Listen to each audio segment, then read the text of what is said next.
Attenzione, c'è un annuncio squalifica in questa terza serie appena conclusa. Atleta in corsia 5, Lisa Rigoni Gabbiano, è stata squalificata per falsa partenza.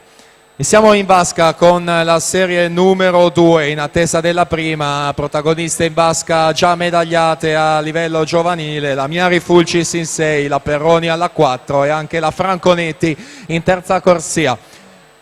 Giulia Pavanello, anche specialista delle distanze un po' più lunghe dello stile libero, e Viola Magoga, in passato anche lei medagliata, quindi seconda serie di livello. Ci aspettiamo una super prima serie che tra breve andremo a presentare. Alessandra Miari Fulcis, che è stata di bronzo ai categoria nei 50 stile, fa il passaggio più veloce, 27 e 51. Vediamo la seconda fase di gara con la Franconetti, anche che risale dalla terza corsia. Miari Fulcis 7 e 57, Franconetti 7 e 88 e poi la Mazzoni